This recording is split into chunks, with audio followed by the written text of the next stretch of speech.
কোনোদিন মনে করেছিলেন মমতা বিজেপিকে হারাতে চায়? বিজেপির সবচাইতে বড় দালাল ভারতবর্ষে, তার নাম মমতা ব্যানার্জি। তাদের নেত্রী, তাদের পিঠের চামড়া যখন উঠে যাচ্ছে তখন নেত্রী চুপ করে আছে, ছিল না। তৃণমূল করতে আর দয়া করে ফিরবেন না, দয়া করে ফিরবেন। মমতার নামটা বন্ধ করে দিন।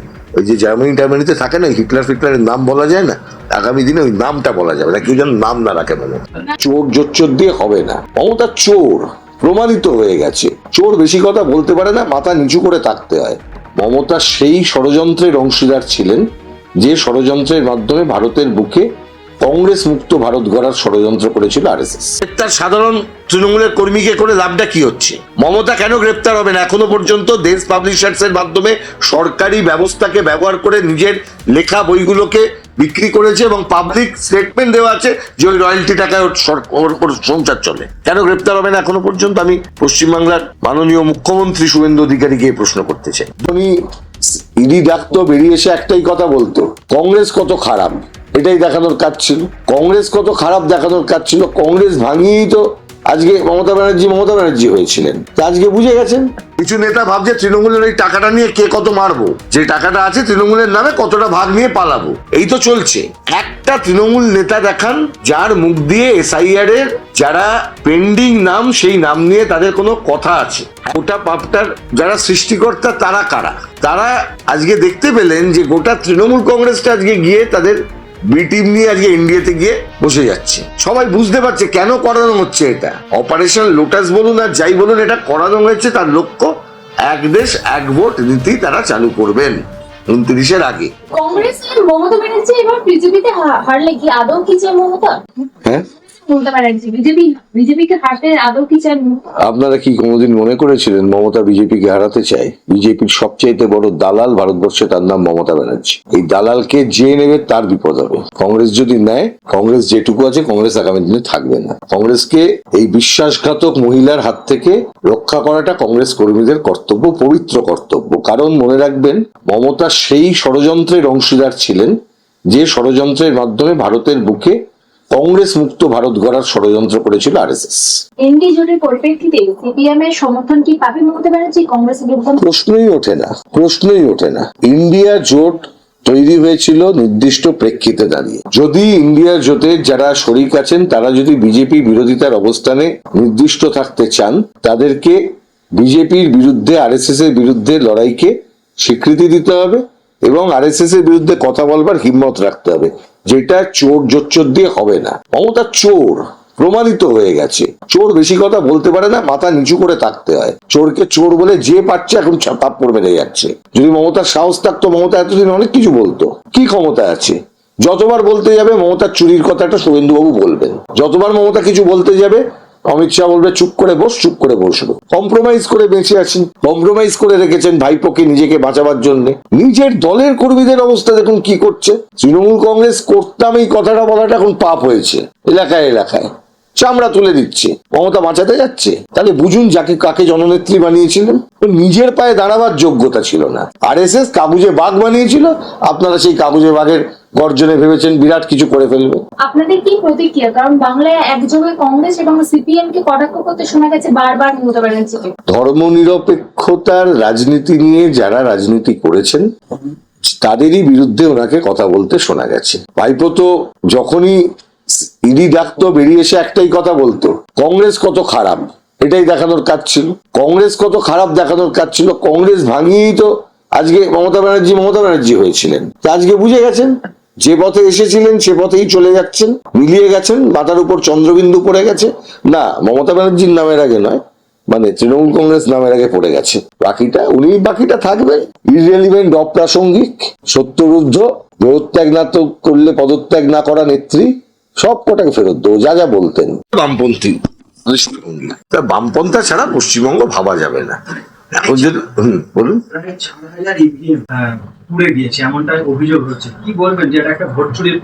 আমরা তো বলেই আসছি, এই দেশে ভোটের যে প্রাথমিক যে শর্ত সেটা হচ্ছে একটা ইভেন ফিল্ড তৈরি করা, সমান ক্ষেত্র তৈরি করা, যাতে সব প্রার্থীরা ইকুয়ালি তারা প্রতিদ্বন্দ্বিতা করতে পারেন। কিন্তু গত কয়েক বছরে আজকে এইসব কথা যারা বলছেন তারা হয়তো নতুন দেখছেন বা নতুন রিয়েলাইজ করেছেন যে এরকমও হয়। আপনি একটু 2018 পঞ্চায়েত ভোটটা ভাববেন তো, মমতার ওই ছিল ওই আমাদের এখানকার ওই আলাপন চাকর বাকর সব ছিল না, আলাপনের ইলেকশন কমিশন, তার আগে সুশান্ত উপাধ্যায়ের, পরবর্তী সময় এই 2023 ওই মুফলা লোকটা কি নাম ছিল না, ওই আমাদের সিনহা, রাজীবা সিনহা, ওর যে ইলেকশন কমিশন, তো চাকরের কাজ করতো। পঞ্চায়েত ভোটে এই তৃণমূলের নেতারা কেঁদে কোকিয়ে বেড়াচ্ছে, গণনা করতে দেয়নি। আরে তোরা কি করেছিলিস?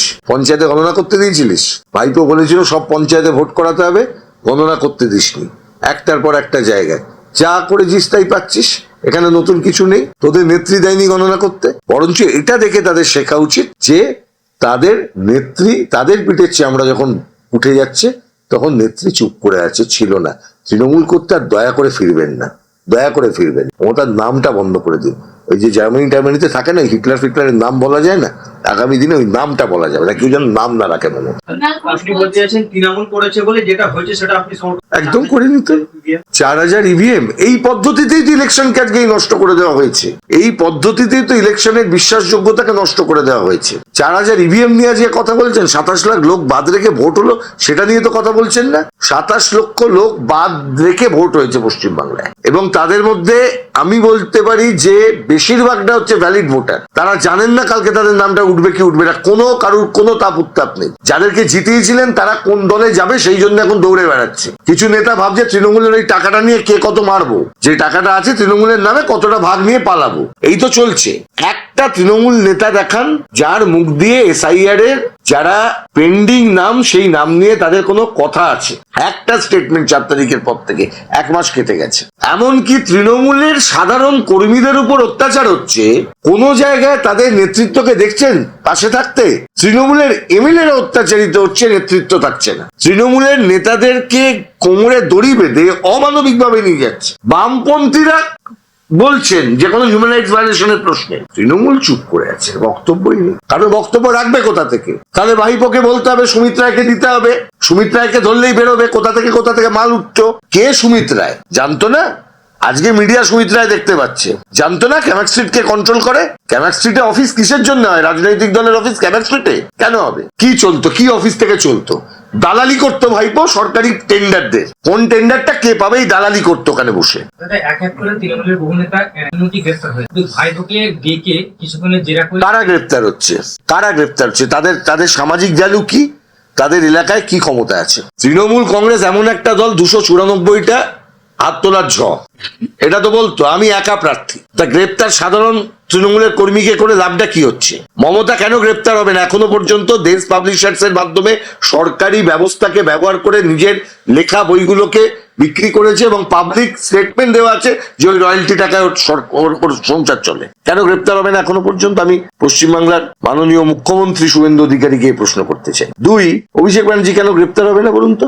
আপনি এইসব ওই কে কখে ডিজে বাজাবো বলার কেসের বলছি না, আপনি জাল ওষুধের কেসে গ্রেপ্তার হবে না কেন? পুরো দুর্নীতির কেসে গ্রেপ্তার হবে না কেন? শিক্ষা নিয়োগ দুর্নীতিতে যে কটা লোককে গ্রেপ্তার করা হয়েছিল ছেড়ে দেওয়া হয়েছে, কিন্তু আসল মাথাকে গ্রেপ্তার করা হয়নি। আপনি আমাকে বলুন এখনো পর্যন্ত সিবিআই চার্জশিটে রয়েছে যে শিক্ষা দুর্নীতির টাকা সোজাসুজি ব্যবহৃত হয়েছিল হাউজিং বোর্ডের প্রজেক্ট করবার ক্ষেত্রে। হাউজিং বোর্ডের প্রজেক্ট করেছে মার্লিন, বেঙ্গল মার্লিন, আর বেঙ্গল মার্লিনকে জানলা দরজা সাপ্লাই করেছে কোন কোম্পানি? Leaps and Bounds. তাহলে লিপস অ্যান্ড বাউন্সের টাকা বেঙ্গল মার্লিনে ঘুরছে, অরূপ বিশ্বাস এখনো বাইরে ঘুরে বেড়াচ্ছে, তার পিছনে আপনি টাকা চাওয়া ঘুষ চাওয়ার কেস দিচ্ছেন। সরকারি জমি চুরি করে ভাগ করে দিল, বেসরকারি সংস্থার হাতে তুলে দিল, সরকারি প্রজেক্ট, অ্যাফোর্ডেবল হাউজিং এর প্রজেক্ট, লটারি হয়নি। কি অবস্থার মধ্যে? তার মানে বুঝুন এই সরকার এখনো পর্যন্ত তৃণমূলের মূল মাথাদেরকে গ্রেফতার করার প্রশ্নে যতটা সিরিয়াসনেস দেখানোর আমরা কিন্তু দেখতে পাচ্ছি না। দেখুন, আমি 1 মাসের মাথায় মন্তব্য করবো না, হয়তো সরকারের কোনো প্ল্যান থাকতে পারে, কিন্তু এখনো পর্যন্ত আমি কোনো ইন্ডিকেশন পাচ্ছি না শুভেন্দুবাবু সরকারের যে মমতা ব্যানার্জি বা অভিষেক ব্যানার্জিদের গ্রেপ্তার করার প্রশ্ন। স্মার্ট মিটার যে সরকারি যারা চাকরি করছে তাদেরকে বাধ্যতামূলক তাদেরকে লাগাতে হবে, কি বলবেন? এটা অন্যায় হচ্ছে তো। স্মার্ট মিটার লাগাবো না এমনি মিটার লাগাবো সেটা বাধ্যতামূলক করার কোনো প্রশ্ন তো হতে পারে না। আর দ্বিতীয়ত স্মার্ট মিটার নেবার দায়িত্ব তো মানে কথাটা বলা হচ্ছে কেন এটা বুঝতে হবে। এটা হচ্ছে যে মানুষকে ওই ইউটিলিটি বেসড করে দেওয়া। কিন্তু যে সার্ভিস প্রোভাইডার কোম্পানি আমরা দেখেছি তো, সার্ভিস প্রোভাইডার কোম্পানি বিশেষ করে এসেনশিয়াল সার্ভিস, ইলেকট্রিসিটি সার্ভিস যারা প্রোভাইড করেন তাদেরকে আমাদের কিছু সাংবিধানিক প্রিন্সিপাল তাদেরকে মেনে চলতে হয়। এই যে ডিসকানেক্ট করা যাবে না লাইন কাউকে, যেহেতু বিদ্যুৎ হচ্ছে আমাদের জীবনের অধিকার, রাইট টু লাইফ, তার একটি অংশ হয়ে গেছে এই মুহূর্তে দাঁড়িয়ে। ফলে বিদ্যুৎকে ডিসকানেক্ট করা যায় না। সেখানে এমন একটা ব্যবস্থা করছেন আপনি, স্মার্ট মিটার মানে বেসিক্যালি আপনাকে প্রিপেড সিস্টেমে নিয়ে যাওয়া হচ্ছে। প্রিপেড সিস্টেমে আপনাকে টাকা দিতে হবে, যেই মাত্র টাকা বন্ধ হয়ে গেল আপনি যদি টাকাটা না ভরাতে পারেন আপনি আটকে গেলেন। তাহলে এখানে আমার বক্তব্য হচ্ছে যে ওয়েলফেয়ার স্টেটের যে মূল ধারণা, সেই ধারণাটাই তো এখানে বিপন্ন হয়ে যাচ্ছে। আপনি তো রাষ্ট্রের কোনো দায়িত্বই রাখছেন না, পয়সা ফেকো তামাশা দেখ, এটা তো করা যাবে না। জীবনের অধিকারের যে প্রশ্ন, সেখানে রাষ্ট্রীয় দায়িত্ব রাষ্ট্রকে রাখতে হবে, যার ক্ষমতা আছে তিনি করবেন, কিন্তু বাধ্যতামূলক করাটা তো একেবারে অন্যায়। আর একটা বিষয় আমি যেটা বলতে চাই, সেটা খুবই জরুরি, এই সরকারকে এখন থেকেই এই বিষয়ে সিদ্ধান্ত নিতে হবে যে গত পরশুদিন মুখ্যমন্ত্রী বলেছেন পশ্চিমবাংলায় শিল্প উনি করবেন, এবং শিল্প করার ক্ষেত্রে উনি দেখবেন যারা প্রকৃত অর্থে শিল্প করতে চান তাদেরকে দিয়েই শিল্প করবেন বলেছেন, যারা ছবি তুলতে আসছেন তাদেরকে দিয়ে নয়। কিন্তু কথা মনে রাখতে হবে যে যেটাই করতে যান তার প্রথম প্রাথমিক শর্ত হচ্ছে পশ্চিমবাংলায় শান্তি শৃঙ্খলা পরিবেশকে প্রতিষ্ঠিত করা, এবং শান্তি শৃঙ্খলার পরিবেশ প্রতিষ্ঠিত করতে গেলে সরকারকে সরকারের মতন চলতে হবে, যেটা চলতে গেলে দল মত নির্বিশেষে যে কোনো রকমের ক্রাইম, যে কোনো রকমের অপরাধ, যে কোনো রকমের অভিযোগের ক্ষেত্রে নিরপেক্ষ তদন্ত এবং নিরপেক্ষ বিচারের পরিবেশকে নিশ্চিত করতে হবে। সেখানে যেন সরকারের সদিচ্ছার কোনো ঘাটতি না হয়। আমরা খুশি হব যদি এই পশ্চিমবঙ্গ জুড়ে যেভাবে এই সাধারণ মানুষের উপরে অত্যাচারের পরিমাণ চলছে বিভিন্ন জায়গায়, সেটা যদি বন্ধ হয়। দেখুন, সাধারণ তৃণমূলের ভোটার, সাধারণ তৃণমূলের সমর্থক তৃণমূলের প্রার্থী হয়েছিলেন কি তৃণমূলের পক্ষে রাজনীতি করেছেন, গতকাল পর্যন্ত মস্তানি করেছেন, এদেরকে যদি আপনি এই ধরনের অত্যাচার না করে এদেরকে যদি বুঝাতে পারেন, সবচেয়ে বড় কথা যে পরিস্থিতির মধ্যে দিয়ে তৃণমূল কংগ্রেস করাটা তাদের একটা পাপ ছিল, পাপ স্খলন করার জন্য সরকার বন্দোবস্ত করুন, সঠিক পথে নিয়ে আসুন। আপনি তো বুঝতে পারছেন এই গোটা পাপটার যারা সৃষ্টিকর্তা তারা কারা। তারা আজকে দেখতে পেলেন যে গোটা তৃণমূল কংগ্রেসটা আজকে গিয়ে তাদের বি টিম নিয়ে আজকে এনডিএতে গিয়ে বসে যাচ্ছে। সবাই বুঝতে পারছে কেন করানো হচ্ছে এটা। অপারেশন লোটাস বলুন আর যাই বলুন, এটা করানো হয়েছে তার লক্ষ্য এক দেশ এক ভোট নীতি তারা চালু করবেন 29-এর আগে। এটা ওদের ভোটে আগে পাশ করাতে পারেননি। এখন রাজ্য সরকার লোক দরকার। তাহলে গোটা তৃণমূল, আমরা যেটাই বলেছিলাম, এতদিন তৃণমূল ওয়াকওভার দিয়ে দিয়ে আসতো, কি বলে বেরিয়ে যেত এ করতে করতে, বা অংশগ্রহণ করতো না, এমপিরা বসে থাকতেন। এখন কি হচ্ছে, এখন সরাসরি তারা এই টিম নিয়ে গিয়ে সমর্থন করে দেবে। তাহলে এই তো খেলা, 98-তে এই খেলাটা খেলানোর জন্যই তৃণমূল কংগ্রেসটাকে তৈরি করা হয়েছে। কারণ বিজেপি বাংলায় বামেদের ভয় পেত, বামেদের সরাতে গেলে মাঝখানে একটা মুখোশ রাখতে হবে, যে একটা ওই দেখায় না সাজানো যুদ্ধ, ওটা করাবে, তারপর আমি আসল মুখোশ খুলো, ট্রোজান হর্স খুলে গেল, এবার শব্দ আরএসএস বেরিয়ে পড়ে। এই তো প্রশ্ন। ফলে বাংলার সামাজিক, অর্থনৈতিক, রাজনৈতিক ক্ষেত্রে একটা বড় পরিবর্তন সাংস্কৃতিক ভাবে আরএসএস আনতে চায় বা কিছুটা আনতে পেরেছে। আমাদের প্রাথমিক কাজ হচ্ছে এই জায়গাটাকে রুখে দেওয়া। একদম শেষ প্রশ্ন, মুখ্যমন্ত্রী কড়া হুঁশিয়ারি দিয়েছে যে রাস্তা চলার জন্য, হকারদের জন্য নয়, ফুটপাত।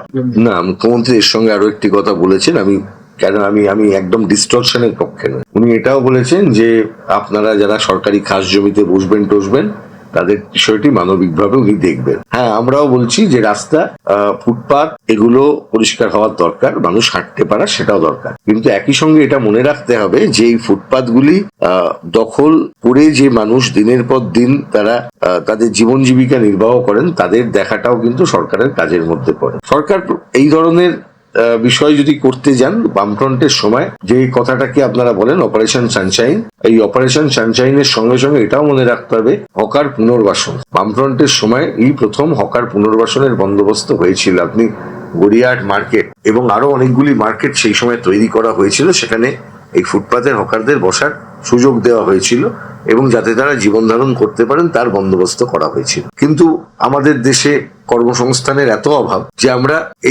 এই কাজটা থেকে মানুষকে দূরে সরাতে পারিনি। আরো একদলকে আমরা পুনর্বাসিত করেছি, আর একদল হকার এসে বসেছেন। এর মধ্যে 15টা বছর তৃণমূলের উৎপাদনহীন 15 বছর বাংলার, বন্ধা 15 বছর বাংলার, একটা কাজ না করা 15 বছর বাংলার, সেইটা গেছে, কর্মসংস্থান হয়নি। ফলে এর ফলে আরো সমস্যাটা জটিল হয়েছে। আমরা বলছি যে পুনর্বাসনের বন্দোবস্তটা করতে হবে। এখানে 2014 সালের আইন আছে, আমি দেখলাম মুখ্যমন্ত্রী সেই আইনের কথাও বলেছেন। আমি চাইবো যে ইন টোটো যে কথা উনি বলছেন সেইভাবে তিনি যেন বন্দোবস্ত করেন। আর সরকারি খাস জমি তো প্রচুর আছে। গ্রামে তৃণমূলের আমলে যে পরিমাণ খাস জমি দখল করে নিয়েছিল পুনরায়, মানে সাধারণ বামফ্রন্ট জমি দিয়েছিল, তৃণমূল জমি দখল করেছে, রিভার্স ভূমি সংস্কার আমরা বলেছিলাম। আর শহরেও তাই, যে কটা তৃণমূলের নেতা, যে আমি এই আমাদের হাওড়া শহরেই আপনি ধরুন না, যে পরিমাণ খাস জমি তৃণমূলের নেতারা দখল করে আছে, সেইখানটা যদি একটু খালি করে দেন, তাহলে সেইখানে যদি আপনি বন্দোবস্ত করে দেন তাদের হবে। আর আপনি ভুলে যাচ্ছেন 2011 সালে যখন ক্ষমতায় এসেছিল ওই তৃণমূলের অর্থমন্ত্রী অমিত মিত্র, তিনি কি লেকচার মেরেছিলেন, একটু ইন্টারভিউ গুলো খুলে দেখুন না। জকারদের জন্য ওই টাইম দেবো, তিনি খুব বলতেন এটা ওদের সুন্দর করে ওদেরকে একটুখানি একটু রাইট দিতে হবে, ওদেরকে একটু একটু করে বসবো, এই সময়টা ওরা ব্যবসা। কোথায় গেলেন অমিত মিত্র, কোথায় আছেন? ধান্দাবাজি হয়ে গেছে, ধান্দাবাজি হয়ে গেছে। তা অমিত মিত্র ঝুটি খুলতে যাওয়ারই তো ব্রত এক দলে ছিল, বুঝে গেছেন। এখন অমিত মিত্র কোথায় আছেন আমরা জানি না। আমরা বলেছিলাম যে এটা আসলে একটা পূর্ব পরিকল্পিত পরিকল্পনা, যখন ওই সব 11 সাল থেকে বলে আসছিলাম যে ষড়যন্ত্র বাংলার বিরুদ্ধে হয়েছিল।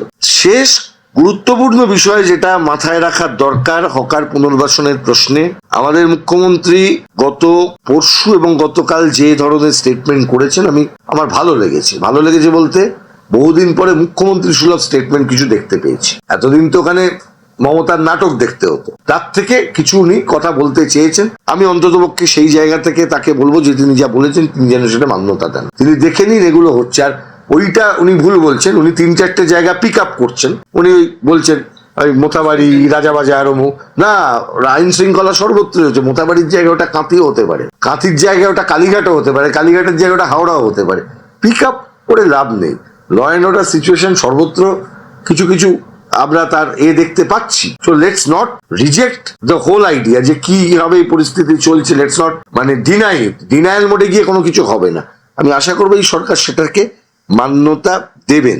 দুই, যে বিষয়টা আমি গুরুত্ব দিয়ে ভাবতে বলবো এই মুহূর্তে সরকারকে এখন থেকে, যে এই সরকার যেন এটা দেখেন, এই বিজেপি আসার পর তৃণমূল থেকে একটা বড় অংশের লোক, গুন্ডামস্তান বিশেষ করে একটা শিফটিং হয়েছে, এরা আবার ওই একই পন্থায় জমি টমি দখল করার কাজ শুরু করে দিয়েছেন। কিন্তু বিশেষত আমাদের এই হাওড়া জেলাতে বিভিন্ন জায়গায় কাজ হচ্ছে, এবং টার্গেটেড ওয়েতে যে সমস্ত অঞ্চলে সংখ্যালঘু মানুষ বাস করেন, গরিব মানুষ বাস করেন, তাদের উচ্ছেদের পর্ব চলছে বিভিন্নভাবে, অন্যায়ভাবে। এই উচ্ছেদটা রোখাও, পুনর্বাসন নিয়ে একটু ভাবাও, প্রয়োজনে সর্বদল করুন। পুনর্বাসনের প্রশ্নে সবার মত নিন, বিভিন্ন ট্রেড ইউনিয়নকে ডাকুন, ডেকে আলোচনা করুন, হকার্স ইউনিয়নকে ডাকুন, আলোচনা করুন, করে বিষয়টার একটা সমাধান করুন। আমরা কিছু সমাধান দেখতে চাইছি।